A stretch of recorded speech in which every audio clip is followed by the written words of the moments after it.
Welcome, I'm Denise Graves, and you're watching Opera America's Oral History Project.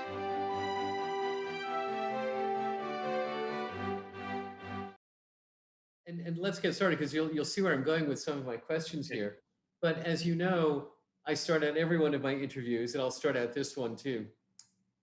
Who brought you to your first opera?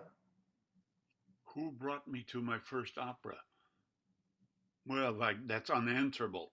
First of all, I don't remember who perhaps brought me.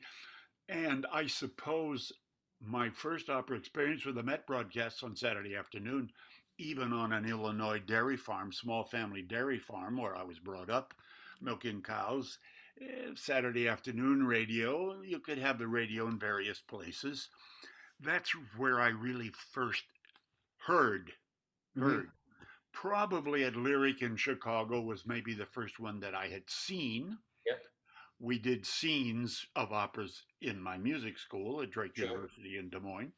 And there, I got a tiny taste, a tiny, oh, um, inspiration about it. But I was brought up in sacred music. Now, if we think Mendelssohn and Brahms and not so much Bach and Handel as sacred music, that's not much of a detour into opera. If you think the Elijah, it's very dramatic, or the Absolutely. Requiem, which is not staged, but it's operatic in its Yeah. flow. So I was You know, brought up in this kind of music. but there are a lot of people who've answered the question saying that they were in their first opera, that whether it was at university or college, if not conservatory, that their first live opera experience was actually performing in one. Well, and that would be a normal answer. Certainly feeling the sweat and the nerves and vocal insecurities and all of that stuff would certainly have been when I was in a scene. I have a tape, from way back of Aida, did the triumphal scene and the duet, the third act duet following that. Yeah, Uh, and I suppose there I can't say got used to the nerves, but at least knew that nerves were part of it. And sure. maybe that's somewhere where certainly lots of singers want to figure out that they ask me, how can I control the nerves when I perform? Yeah. Well, my answer is you can't. And it's so funny because nerves and adrenaline are two sides of the same coin, and Of, you want one without the other. of course. Yeah. But And I always say if you can't perform nervous, you can't perform. right, right. But Now, Cheryl, how is it? Beverly Sills and Richard Tucker both talked about not being nervous.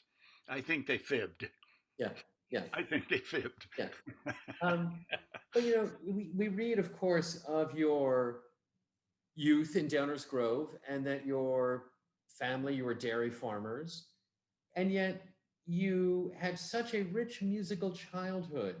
Again, your bio talking about piano and violin and other string instruments. And how is it that you were so musical as a child? Were your parents very involved with music, church music, or just music at home? Well, my mother was a piano teacher, church choir director. Not very normal Illinois dairy farm, small family dairy farm down and dirty, as I often say. But the Messiah every year and all of the great oratorios she did in her church choir. So I was brought up in church music. Not at all normal for a farm boy. In fact, my brother and I were considered a little weird in high school. You milked cows, you shoveled manure, and you sang in a church choir. Well, that's weird. Mhm.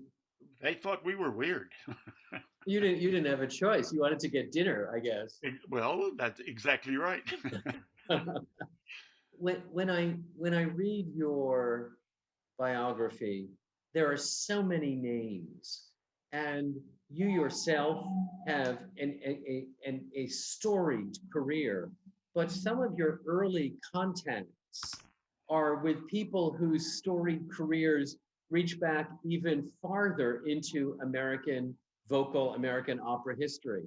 And the first one that I come across is, let's say Rosa Ponselle. You had some study with the great Rosa Ponselle. I did. And what was that like? What was she like? Well, memories of Rosa Ponselle. Well, I was very nervous. This was a huge, huge name like Caruso for tenors, Rosa Ponselle for sopranos. She was quite elderly, and I was lucky. I was old enough at the time, old enough vocally, old enough physically, to be able to translate things that she said, which were not the way I talked, into things that were meaningful for me. I had to translate, if you understand how I mean that. I had to take her words and put them into systems that made sense to me. I was able to do that. And I knew that she had all of the sounds of the great singers of the 20s, well, even teens, 20s and 30s in her ear. So I was thrilled and happy to be working with her. I spent about a week, and I didn't stay at Villa Pace in Stevenson, Maryland, but I would go there every day. I guess I stayed in a hotel because I was doing Chenier with the Baltimore Opera. Right. And it was a setup for the Chenier. And we worked especially on Carlo Gerard and Nemico della Patria and all of the other wonderful music that's in Andrea Chenier. But her influence stayed with me, although she was not my voice teacher. Right. And was she encouraging of your youthful talent? She didn't do that. She wasn't a bravoer. She wasn't an applauder. She was older, and if she sang something, you listened to not the tone, but the shape. You listened to the shape because she had all these sounds in her head. And again, I was old enough to be able to take whatever somebody might consider a negative. It wasn't a negative. I didn't take it as a negative. I took it as information and how to make it work for me, to take the ideas that she threw out and make them work for me. I was a good sponge in the way that I mean that. And I tell my students, you got to be a good sponge. Yep. You can sometimes learn as much by listening and not doing. Right. Boris Goldovsky. Well, Boris, my boy, my boychin. Anyway, well, Boris was a huge influence, a much longer influence than Rosa Ponselle, although he thought she was the greatest voice of our century or of our time. Many people would agree with that. I suppose, yeah. Boris, and he was not somebody that praised voices, but hers, Rosa's voice, he would say, this was the greatest. This was the greatest. I learned many, many things from Boris. Some of it'll sound like just because he had a company, I sang hundreds. I sang more than 300 performances of about 12 different operas in English. This was before supertitles, subtitles, or translations.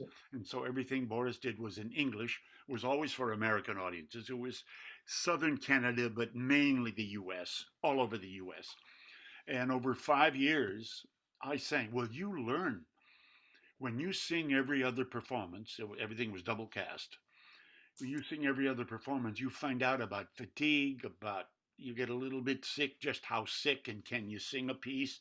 And you experiment with diminuendi and crescendi and softs and louds and shape. You experiment. Unfortunately now, as you well know, if singers if they get 2 performances of something, they're lucky. Well, I had 50. Well, you just learn things that you can't learn in 2. So anyway, Boris was a great influence. It's interesting that you mentioned opera in English, because certainly at the beginning of your career, at the beginning of the American opera industry, there were a lot of companies that performed opera in English. And I remember talking to Colin Graham so extensively about why he felt young singers should sing in English in order to understand what it was really like to connect to the words, to the plot, to the drama of the opera. The way if you're in a foreign language, you just don't connect to it quite the same way. Certainly not as fast. Certainly not as fast. Certainly not as When fast. I went in from English Traviata to Italian Traviata or Pagliacci or Giovanni or Barber or any of those, you already came in with a certain setup of this is my physicality, my vocality, and some changes when you go to the language. The shape is a little different. Yes, yes. But you come in with 50, 60, 70% of certain things set up. And that was great. It was great for me. Would you encourage some of the young people you coach and talk to today to embrace opera in English if the opportunity comes to them? Oh, I would, absolutely. Now, Boris, Mr. Goldovsky was especially good because he did all his own translations. His language skills were phenomenal. And rather than always having a vertical relation, this word in that language means this word in English. Well, that doesn't always work depending on the vowel sounds and all that stuff. Yeah. He made sure that the meaning of a phrase was the same, whereas the vertical relationship, one word to another word, may not be exactly the same. The emotion was the same. Yep. So when I went to the Met, my first Italian Giovanni was at the Met. Can you imagine that? After 50 in English or 60 in English, then the first Italian, which is kind of the real Giovanni, Wow. Ponte and Mozart, at the Metropolitan Opera. A little scary. Wow. But of course, you had the opera under your belt in so many other ways. Right, exactly right. Wow. Wow. Norman Treigle. Norman, you're doing this name thing and what recollections? Yeah. Mhm. Norman probably never knew how much I took from him. Not so much vocal things, but physical things, because we weren't the same voice category. Mhm. He was a bass, and I was mazzetto to his Giovanni in Central City in 63, I think. And you know who was in the chorus? Was Sam. Sam was in the chorus before Wow. anybody knew who Sam was. Wow. I didn't know that. That's He was amazing. in the chorus, yeah. That summer in Central City, just about every good American singer was part of the cast, and that was in English as well. Emerson Buckley was conducting almost everything, and who was the stage director? He did that. I took so many things from Norman because I don't know whether he knew how much control over his body he had. Maybe he did know. I would look, this is what I meant by saying I was a sponge. I was a good Mhm. sponge. He would do some physical gesture, and I remember thinking to myself, oh, that's good. I'm doing it. Let's see, where can I put that in my music? I learned from Norman. Norman was a great performer. Yeah. Sam probably a That's what better I hear. singer, but Norman's electricity, I don't know how he did that, but his electricity. Everything I've read speaks about that, about the magnetism of him as a performer. Oh, yeah. Oh, heavens. Fantastic stuff. Well, I'll throw just two more names at you. I'm just going to throw two more. Beverly Sills. Well, Beverly, yeah. Performed quite a bit with her, but often the same piece, like Thais. Mhm. We did a new production. It was a Capobianco production in San Francisco, and then came to the Met Mhm. years later. Beverly, well, I don't know. You can splice. You're going to splice this stuff at any rate. Absolutely. Well, I have wonderful, warm, loving feelings. We used to do a program before, dare I say, before you guys existed. We were at the Players Club. You knew that. And we would invite people. And this was when Peter had passed away, and she was feeling down. It was after she had retired as the boss of City Opera. And I got her on the phone. That is, I called the number I had, and she answered. and I invited her to a concert. And she thanked me very warmly for the invitation and said, you know, I'm just not going out very much these days, these months. Uh, but please keep asking, because once in a while I will do it. I will go out and see something. Well, that's the last time I talked to her, because within 3 months or something, she was gone. And I'm not sure at that conversation she knew Right. she was that kind of ill. Right. Beverly was a great performer and very smart. Well, did you ever interview her? Because I worked for her for 4 years at City Opera. well, you know, perhaps the most savvy American opera singer. Wonderful. She was, and from being a singer with no business experience, she became an incredibly skillful general director. Absolutely right. Absolutely right. My last one, Leontyne Price. Well, we're talking the gun of her time. Again, you'll see how much you want to shorten any of this stuff. Leontyne, my debut year at the Met, which was the old Met, I sang the last year of the old Met. So I'm old enough to say that Lincoln Center is no longer the new Met. Right. You know, the Met is no longer the new Met. At any rate, we did Aida, and I rehearsed with Lucine or somebody else. I never rehearsed with Leontyne. And of course, in Aida, I'm her father. And he says, you know, suo padre, mia figlia, and all of those phrases. And I had never met her. And after the finale second act, I went up to her and said, hello, Miss Price, I'm your father, Sherrill Milnes. Which I thought was kind of funny. Yes. I remember a forza. This was quite unusual for her, a Forza del Destino, where, of course, she's my sister, and I killed her. I stab her at the end. And I'm way upstage, having been wounded by the tenor in a sword fight, or dying. And she came up with her back to the audience and said to me, very uncharacteristically, you sound like $1,000,000. And then I had to stab her, and I had to kill her. And I felt terrible. She just paid me a huge compliment, and then I had to kill her. You know, and I drove down from college to see one of the two performances when you and Mr. Domingo and Miss Price did Forza together at the Met. And those performances, the one I saw, still just is in my ear as a golden age, a personal golden age of opera. Well, perhaps so.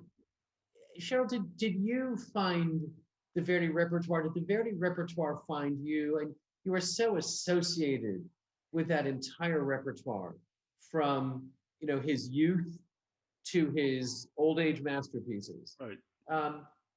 How did you and Verdi come together? How did I and Verdi come together? Well, as I've said, I've written an article, and maybe we do something with the magazine about what's an American Verdi baritone, or what's a Verdi baritone.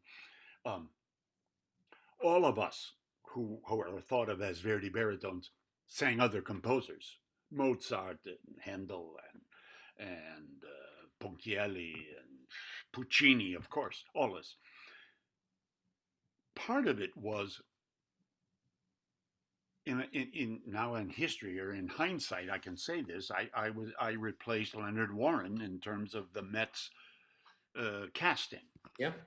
And they needed, since Verdi wrote more famous operas than anybody else. I think Donizetti and Rossini probably wrote the most operas, but the most famous operas, right, Verdi wrote. Okay, how often did a given singer sing Verdi operas? How often in one season, and how often in a total career? Well, I sang a lot of them. He wrote beautifully for the voice, but Giovanni is very different, and Fanciulla is very different. Schicchi is very different. I loved singing Verdi because the line that he wrote, whether he knew he was making beautiful legato lines, I don't know. Where you go in and out of top voice, Mm-hmm. it fits with what he wrote. Giovanni is very different because back then the word baritone didn't exist, and now I'm teaching about teaching right now.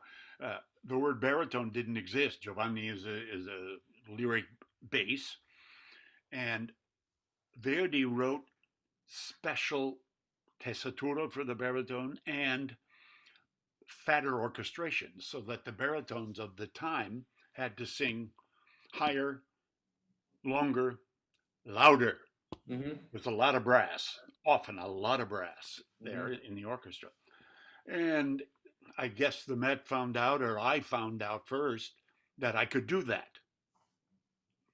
And so the Robert Merrill and Cornell McNeil and Leonard Warren, and before them, although they're the more modern names, although all history now. Uh, that word Verdi baritone, audiences. We Americans like titles, and audiences like titles, and to a certain degree, it's a title bestowed situation that an audience thinks of me, because after me, I don't know that there's the accepted American Verdi baritone. Well, Maybe there is, but let's talk about that for a second, because, and if we go back and think about Lawrence Tibbett, a remarkable, wonderful singer, and Leonard Warren, you mentioned Robert Merrill. Um, and Mac. Cornell McNeil is a wonderful singer. On a good night, Cornell McNeil was wonderful. Um, and you could go and hear the prologue of Pagliacci, and one night it might be you, one night it might be Cornell McNeil, and they were different and they were both fantastic. Um, so it's hard to name the Verdi baritones. Verdi baritone. Rostovsky sang beautifully. He would have been known. He would have been known as a Verdi baritone. Obviously, Yeah. not an American Verdi baritone, But but you know, a Verdi baritone, looking absolutely. at the line of American Verdi baritones, it's hard to name anyone today. And why do you think that is? I don't know. I don't know. As I've said in this article that I referred to, there may evolve an American Verdi baritone. It's partly audience's perception. That means you have to sing a lot of Verdi for a lot of people a lot of Mm-hmm. times. Mm-hmm. How often does one sing Verdi in one season and over a 20, 30, 40-year career? That's part of it. That's part of it. There's a Russian line of Verdi baritones, Mm-hmm. and a little bit Spanish, Juan Pons and so forth. But right now, and I don't know why, Mm-hmm. as you say, there isn't the automatic jump to the conclusion right now. The American Verdi baritone is I don't know who. Yep. Yep. It's an oddity. It is. It is, and it would be nice to continue that line. In you know, in working on your own voice and developing your instrument, were there specific aspects of your singing that you had to work really hard to get right? You know, other parts fell into place, but was there a spot in the voice? Was there a kind of legato or turnover into your top voice? Was there something you had to work on more than other parts? Well, I suppose the passaggio. Where do you turn? And that's a difference. That's one of the reasons I wasn't going to go there in our discussion, and you can use it as you see fit. Um, there is a point of view where you don't turn unless it's a closed vowel on F's, F sharp, G's, A flats. Unless it's a closed vowel, you just sing them open. Well, that's not a Verdi baritone. I can name, again, in this article, I name all of the ones all over the country. or all over the world, not all over the country.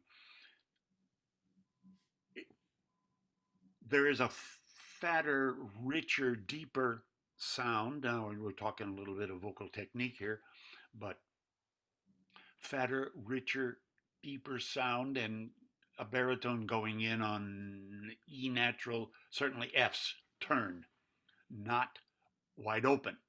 Now, there are a lot of singers out there, beautiful singers, musical singers, who would sing an F open if it was an open vowel, open vowels like A, Mm-hmm. which is common, whereas A or E, Mm-hmm. closed vowel, and they tend to take care of themselves. It's the open vowels that are the toughie. And if there was a problem or an area that you were talking about where I had to work on, how do you get the closed vowel? Well, vowel modification. That's the secret. Mm-hmm. Now everybody agrees there's vowel modification, but just how much? And I always joke, well, the Italians kind of sing whatever vowel works the best. It's Okay, true. that's a bit of an exaggeration, but it's somewhat true. And it should give the Americans the largesse or the permission to modify, an E vowel on a high G. Well, it's not an E like the octave lower. It simply isn't.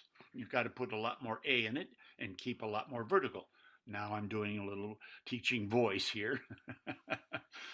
You got to keep a lot of vertical and less horizontal, or more north south, less east west, or teachers use different phrases. Fish mouth, that's another one. It's really wonderful to hear you, such a great singer, talk about singing. When you were breaking into the business, you mentioned Goldovsky and working with him out of Boston. But keep in mind that over 70% of the companies in the United States today have been established since 1970, which is after your career was up and running. So companies like Opera Theater of St. Louis, all the companies of the 1970s, and there are so many of them in the 80s, talking about Austin Lyric Opera, whatever. You could sing at City Opera, and you did. You cut your teeth there, and then at the Met, you went to San Francisco. But today, the country is populated by opera companies that give young artists steps on the ladder to build their careers. How do you feel about the development of the American opera infrastructure? That's a doctoral thesis question. No, thank you. At any rate, well, it's a different world, very different world. Not just because of social media, although that's a lot of it. Sure. In my time, if you did a CD, it was Deutsche Grammophon or RCA or Decca who put it out. Now everybody can have a CD in their own room. And you didn't ask me this question, but it relates a little bit. When I debuted at the Met, New York had 7 daily papers. Mm-hmm. Well, Caballé also debuted the same night, as you know, and there was a bit of a gamble on my part. I could have been run over in the rush to see about this famous Spanish soprano who sang beautifully. I wasn't run over. And with the weeklies and the monthlies and the dailies, I got 12 reviews for my debut at the Met. Yeah. Well, now somebody is lucky to get one. Yeah, absolutely. Big difference. Big difference. Social media has reviews, but it's not quite the same. Although the newspaper importance now is very different than way back. And much less. Oh, much less influence. Back then, again, if you had a story in the New York Times, that was huge. Now, forget it. It's not going to happen, and it doesn't carry the same weight at all. But you also mentioned when you made a recording, it was for RCA or any other great record company, and the corner record store had the album cover as a big poster in their window, and your photograph was there, your name was across the window on Broadway. whether it was Broadway in New York or Broadway in any city in this country. So the record companies were part of your promotional machine. Oh, absolutely. Newspapers, the record No, companies. I was lucky in that way. Um, Robert Merrill was starting to do less, and unbeknownst to me at the time, the Met was looking for, I mentioned that before, the replacement for Leonard Warren, and record companies didn't have the, dare I say, the obvious baritone. Well, I Mhm. was lucky. RCA, then Leontyne, Placido, and me, we were the team, Yeah. the RCA team, for 10 or 15 years, and then I had a contract that allowed, partly Mr. Barrett management and my own smarts, it allowed, if RCA wasn't going to record a given opera and I had an offer from another company, they had to let me go. Hmm. Well, stuff like that doesn't happen now. And unfortunately, classical music record sales have never been great, but they're even smaller now. I don't know, a fraction of 1% or something. Yeah. It wasn't great in my time, but still, recording with Placido or Luciano or Leontyne, they sold records, so I was there. And hopefully I added my own cachet to Oh, you sure did. You sure that. did. Yeah, and the repertoire has expanded so much. When you look at the back of Opera News magazine, it isn't another recording of Forza or Otello. It's a rare Rameau opera. It Right, is another Handel opera that someone has just found in the wall of an Italian palazzo, and they've pulled out, and they're doing it. right. And so you're dealing with a lot of young singers who are singing a lot of Baroque opera, which just wasn't done when you were, maybe Handel Messiah or some of the oratorios, but opera, no. And then all the new work. So Oh the my heavens, yeah, repertoire has tons. expanded in both directions. Oh, tons. It means I have to. Fortunately, I sight read well, so if I do a master class on a modern piece, give me the music, Yeah. and then I can make something out of it when I see it. And Yeah. I suppose a lot of that came from years of violin playing, Hmm. because from fifth grade in grade school, the squeak and squawk years, and then I was concertmaster in high school and continued. I played in the Des Moines Symphony, not a great orchestra, but still, we did the major works all through my master's. So I played violin for, 12 or 14 years. That's a long time. And you learn shape. Now, when I played the bass, and well, you mentioned, piano and not so well piano, but play piano. Um, I was always, you didn't ask me this, but I was always a chord progression guy, not so much lyrics. I Hmm. would sing whatever lyrics were there. Hmm. At some point, I found out what I was saying. But for me, where the music led me was the most important thing. A lot of singers aren't that way. It's the words. They want to know where the words, where the character, where the Hmm. guts of the character, where that leads. And that's what drives them. For me, it was sound. It was chord Very progressions, interesting. Yeah. tunes. Yeah. Yeah. And I like that distinction in terms of where you found the character. And you found the character in the music. And in a lot of new opera, the character is found very much in the words. It's a different balance between words and music. Absolutely right. Absolutely right. And that's, well, in our programs, I'm known as the diction cop, Hmm. Hmm. because these modern works that are often in English, if you don't understand the words, you got nothing. You have Right. nothing. You've Right. got to be able to, just like I'm enunciating right now for Yeah. you. Yeah. I've learned to do that, I guess, maybe from thousands of hours of recording. You listen to a playback and you think, yeah, but I'm not getting the meaning of the words. Hmm. Obviously, meaning of the words is very, very important, but you got to make music. It's got to have shape. That's where I come from. Let's talk about young artist programs for a second.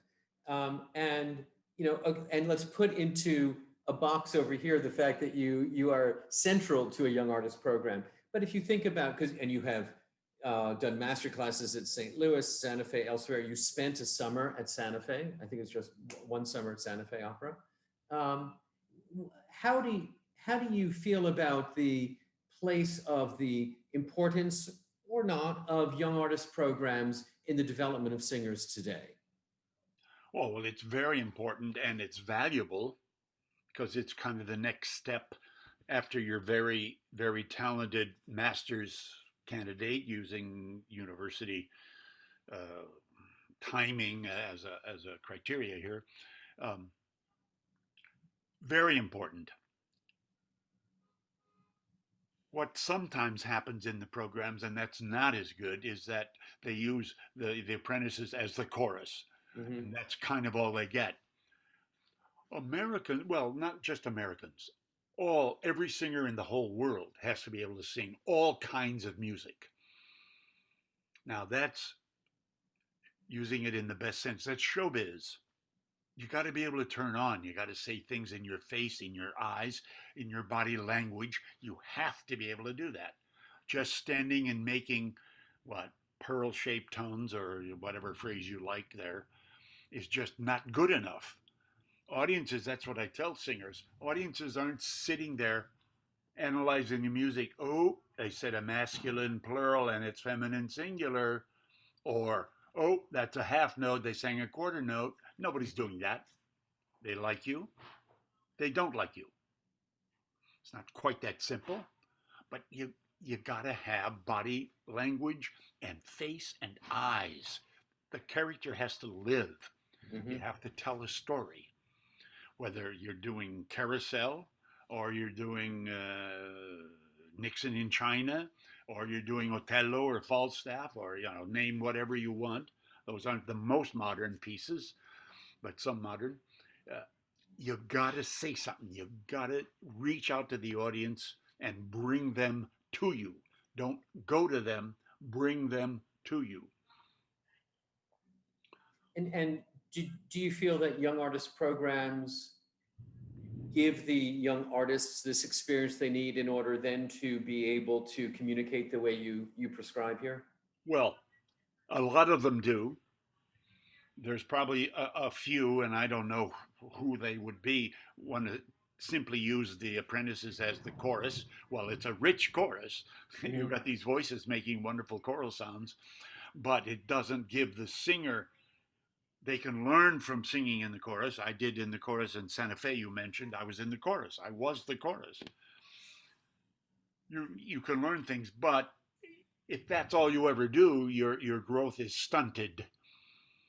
So you've got to be able to do all of these things. If you sing Carousel or Nixon in China or Dead Men Walking or whatever, Yep. You've got to be able to say something to the audience.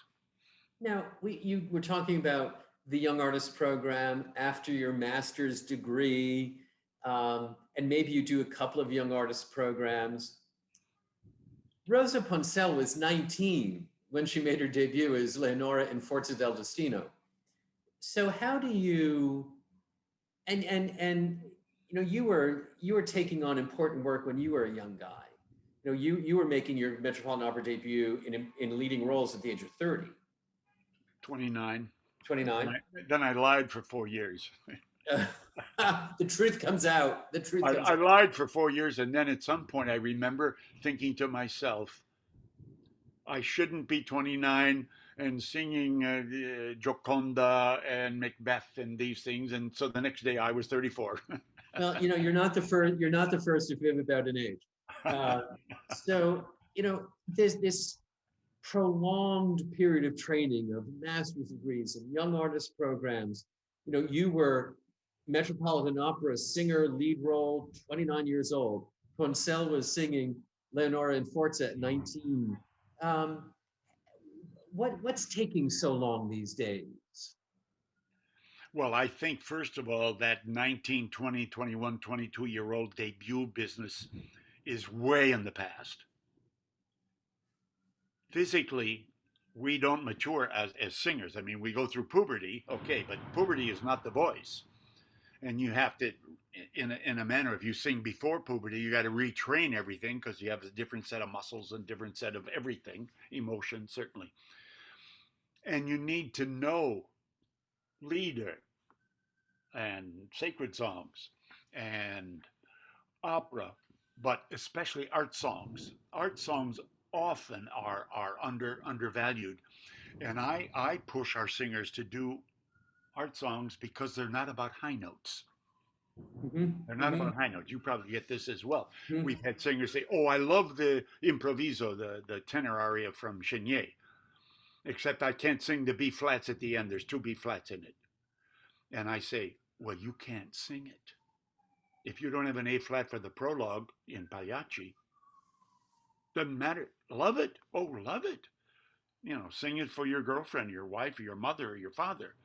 But if you don't have an A flat for the end that doesn't look like you're going to have a heart attack to get the note, you can't sing it.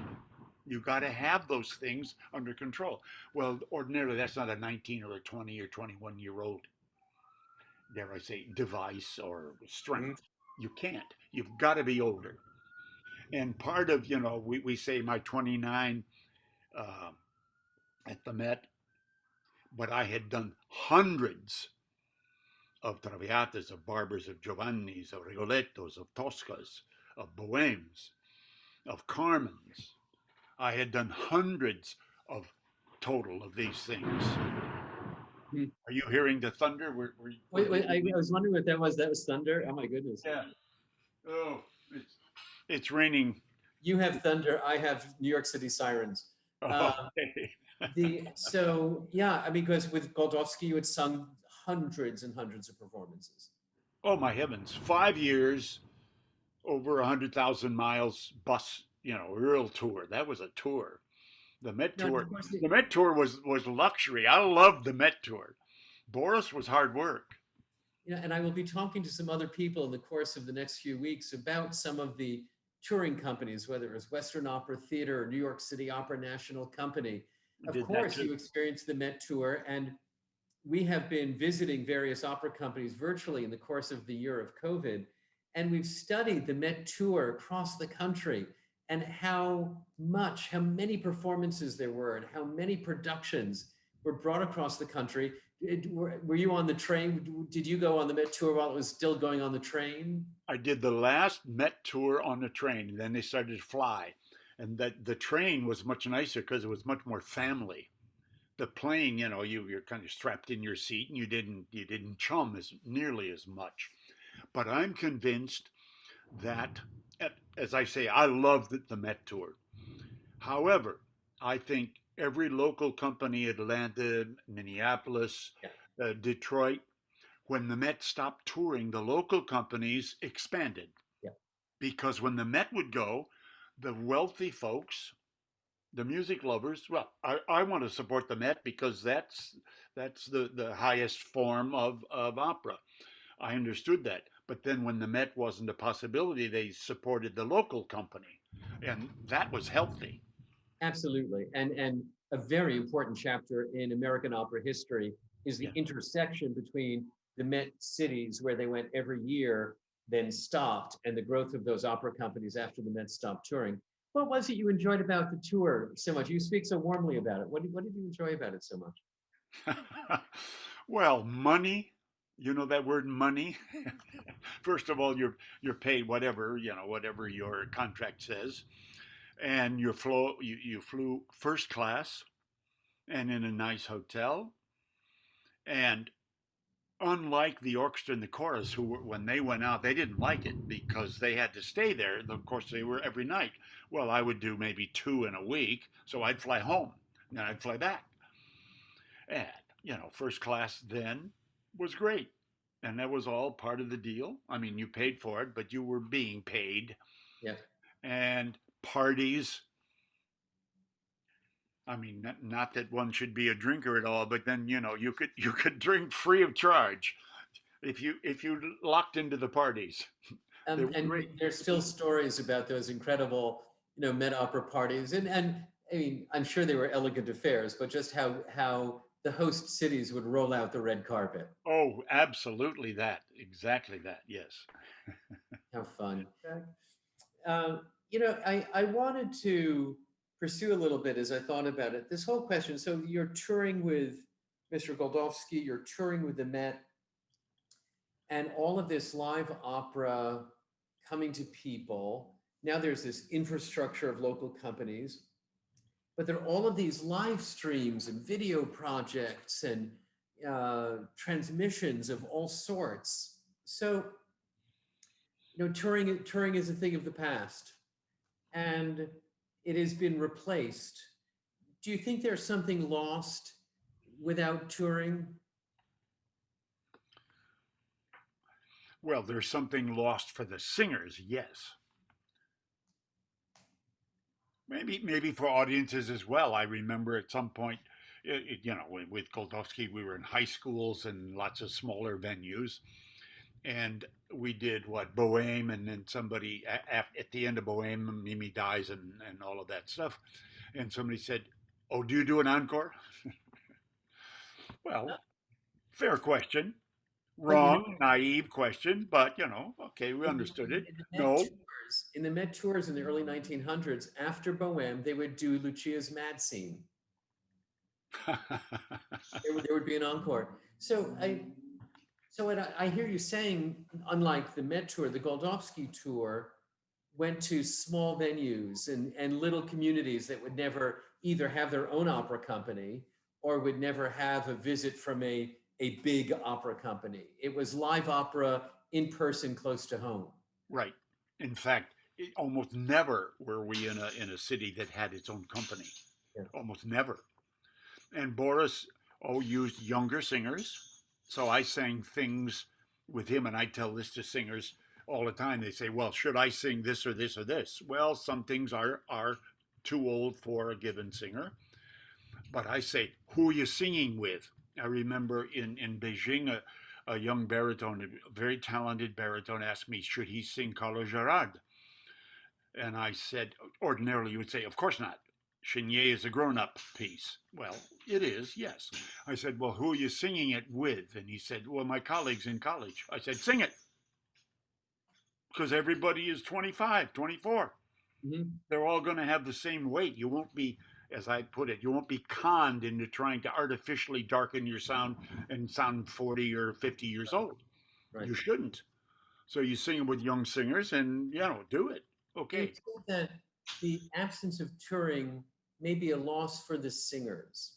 And what are singers missing out on in not having that touring experience? Well, repetitions, the learning. Can you take that diminuendo even further? Can you do more crescendo? Can you do more accent? Can you, and your body language, all of that.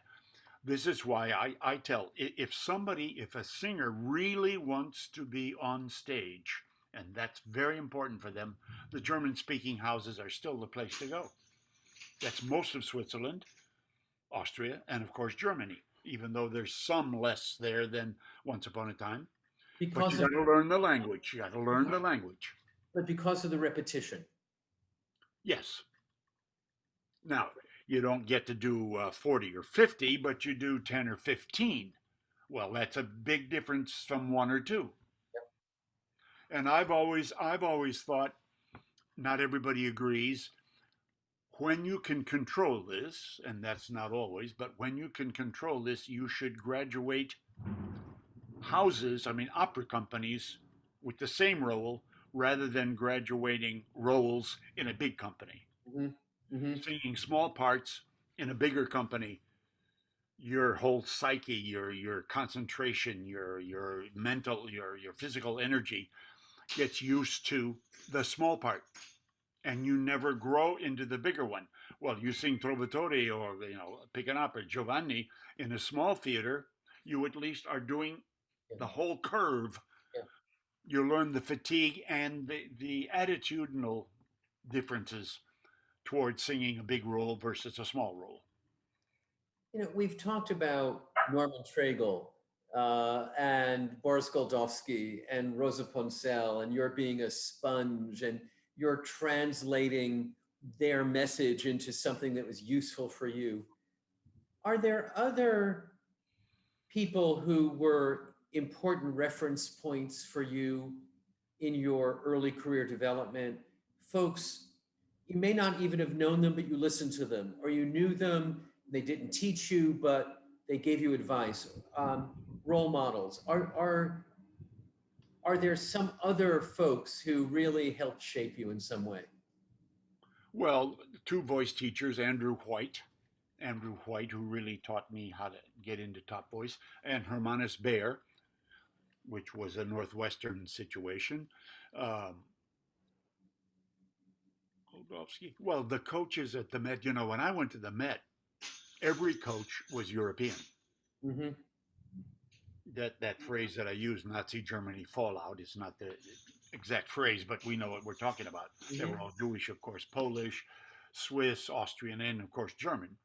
All of them.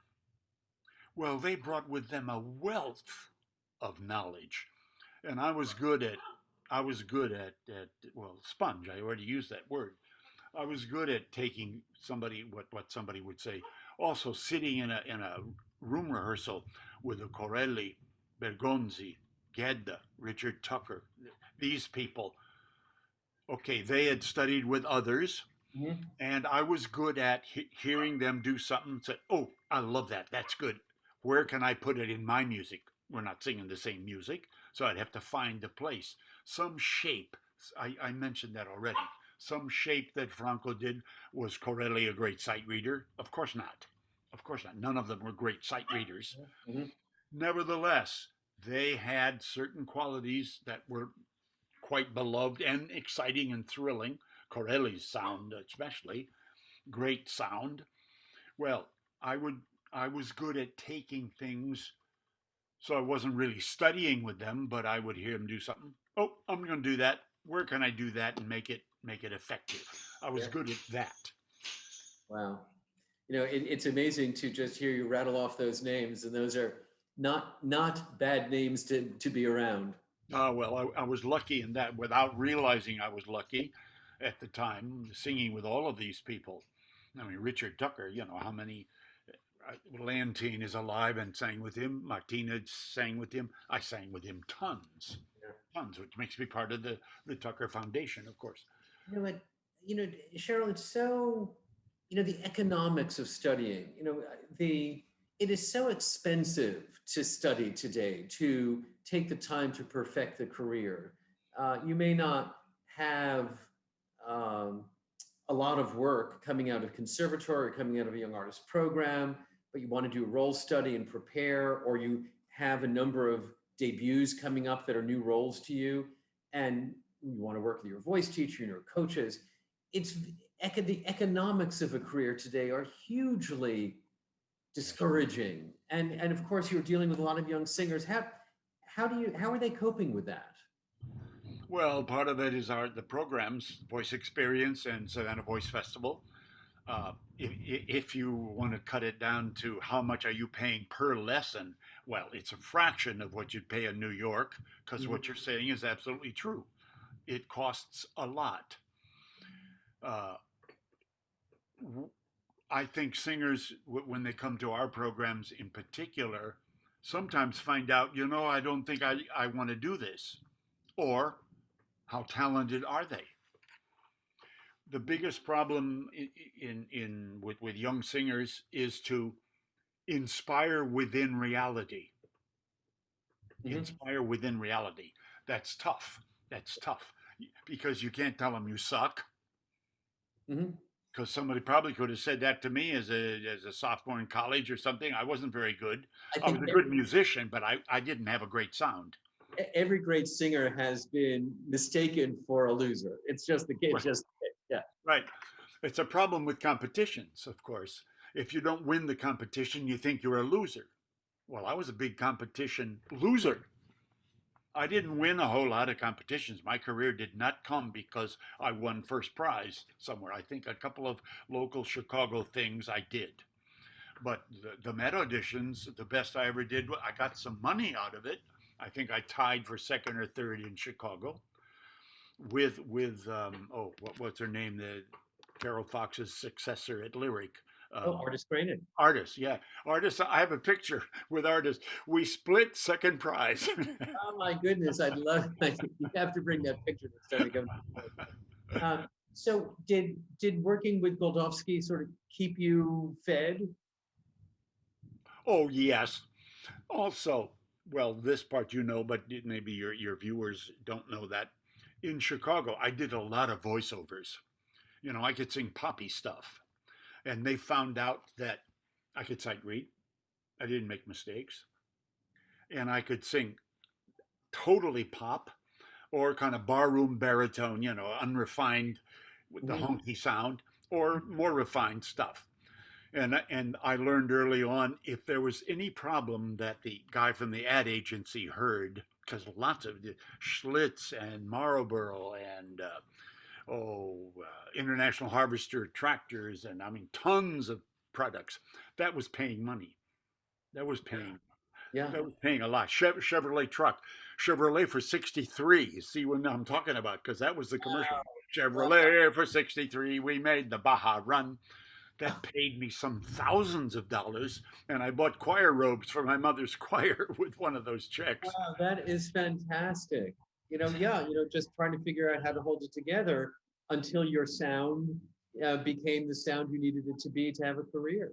Well, yes, you're totally right. And I another reason I talked about art songs, but I tell our singers, if you don't know the sacred music, you know, all the Mozart things, all the Schubert things, Haydn things, Handel things, Bach arias, all of this stuff, you should know the Elijah. It's a tour de force for the baritones. Great music. You're not going to be hired. This is what I tell them. You're not going to be hired for Trovatore, Carmen, Aida, you know, Butterfly, name something. But lots of churches do the Messiah or the Brahms Requiem or the Mozart Requiem or the Fauré Requiem or Mhm. the Seven Last Words or all of these works. Churches do that. For that, you will be hired, but you Mhm. got to know it. A lot of people, oh, I know the Messiah, they know one piece. Or the Right. Hallelujah Chorus, they think the Hallelujah Chorus is the Messiah. Well, it's about a tenth or even a 15th of the Messiah. And there's five great arias for the bass. Some of them are a little lower, but so you sing something up the octave or you fuzz a little bit. I mean, Cheryl, what gets you out of the house today? What do you want when you go out to see a concert, to see an opera? What excites you these days? What do you want to see to say yes? Let's go out. Let's do that. who's singing? Hmm. The cast. Hmm. That's the main thing. In fact, the last thing that I saw at the Met was was Neil Shakeoff because he was a friend. I wanted to see him. Yeah. It's the cast that makes a piece. Hmm. Hmm. Lots of times, well-known composers go to cast a, a work they've just written, and their first choices are busy, their second choices are busy, their third choices are busy, and so they end up with a new work with the fourth or fifth or sixth or seventh choice of cast. Well, it wasn't a success. Maybe it wasn't a success because the people weren't good enough because they didn't get the best people to sing it. It's a problem. You don't know. Was it the work or was it the cast? You don't know. That's a tough one. Before the thunderstorm hit, I was asking you the themes of your advice to young singers, and the first one you said Oh, was sing anywhere and everywhere. Yeah. sing anywhere and everywhere. Again, it gets back to that point about repetition, about just really knowing yourself, knowing the music. Is there another headline bit of advice from Sherrill Milnes?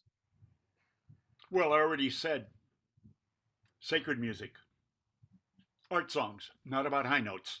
It's about telling a story. Whether your languages are great or not, you work to make them great, of course. But audiences, most of the time, I tell our singers, you are singing for an audience for whom it's also not their language. So they don't know you did a feminine plural and it's masculine singular or whatever. They don't know that. Of course, you try to do it right. But what is the story? What is the poetry? What is the heart? Mm-hmm. Mm-hmm. You have to say something. You have to. They have to like you. And what is it that they like? Well, you can't always identify that. And some of that is DNA. That's what I said, inspire within reality. Sometimes a reality, somebody isn't that talented, or vice versa. They're very talented. We've all seen singers who could turn on physically wonderfully and didn't have the throat. Well, that's a problem. Or they have a throat and their face is blank, no good. There are so many talented singers these days, and we'll reorder this because we'll fit this together so that there's a logical narrative to our interview. Sure. So many singers with great talent. You know, the rigors of being in a hotel all your life, the rigors of being in airplanes. I know some young singers who don't have a permanent address because they're busy and it doesn't make sense to have an apartment. They just go and stay with family between gigs if they have any time. And yet there are a lot of young singers for whom that work-life balance isn't acceptable. They don't want the kind of rigor that is part of a career. Right. Do you think people have adjusted their expectations of work-life balance and that opera suffers from that?